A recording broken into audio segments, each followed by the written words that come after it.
Luckily, our atmosphere blocks out most of the ultraviolet radiation. We have the ozone layer, which is blocking out the nasty stuff here.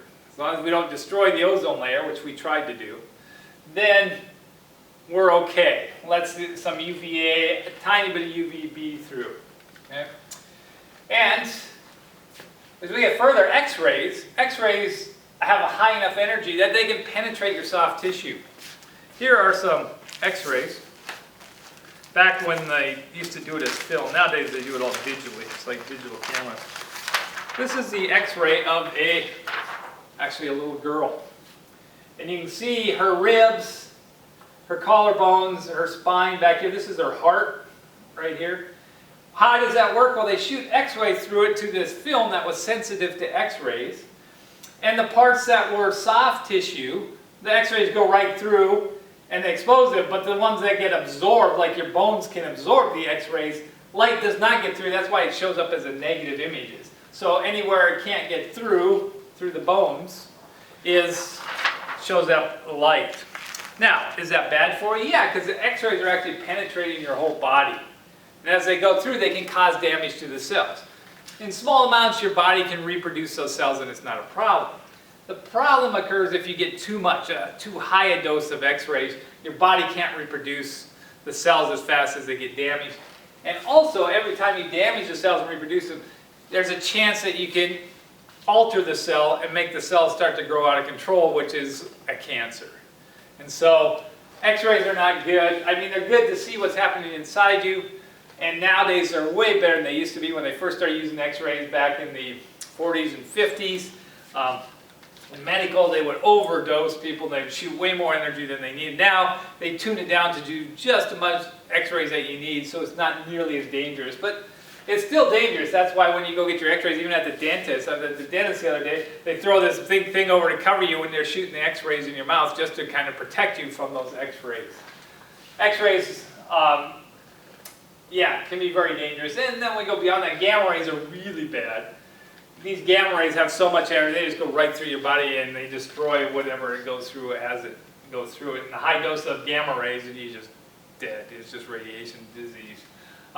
Good thing is, gamma rays really only come from extreme like nuclear events. So as long as you're not hanging around a nuclear test site or nuclear explosion, you're not going to get many gamma rays. All right, couple things. First of all, our atmosphere blocks out most of the light except for here. So light from space gets into the radio and invisible light right in here. All right, this is blocked by the atmosphere.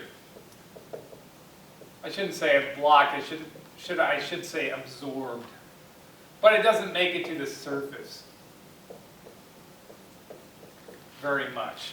Some of it does, but there's different bands down here.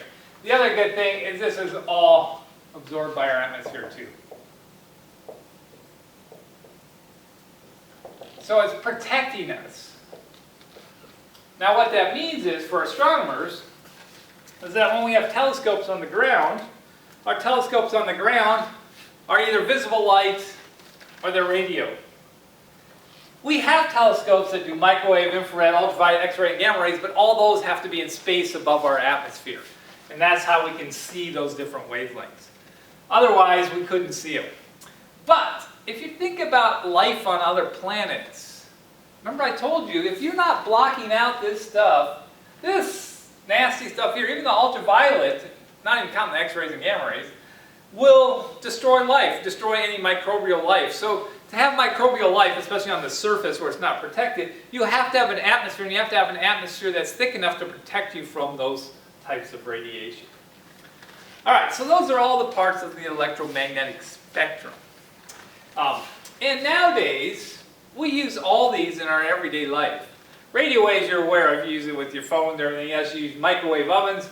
We use infrared heat sources, especially in places in the winter, not around Texas because it never gets that cold. But if you're in the winter, like in Michigan or somewhere like that, when it's cold and they have a big warehouse and they're still doing work in the winter, they don't want to heat this giant warehouse and heat all the air in it. That's a very inefficient way to keep it warm. So a lot of them will have infrared heaters that sit up in the corner. They just beam out infrared radiation. So you're walking around, the air temperature may only be 40 degrees, but you feel comfortable because you're absorbing the radiation coming from these infrared heaters. It's a way more efficient way to do it. Visible light, of course, is our most common detector because it's our eye. We have ultraviolet detectors, and we're aware of ultraviolet light because of how bad it is. We use X-rays for medical purposes. Gamma rays not used much because first of all, they're hard to produce, and they're such high energy, they're very dangerous. But we do have to deal with them, especially when you're dealing with nuclear reactors and nuclear explosions and those kind of things.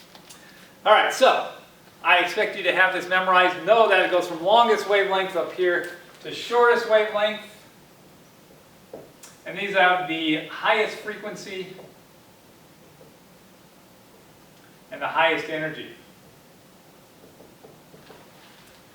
So make sure you know the electromagnetic spectrum. Very important.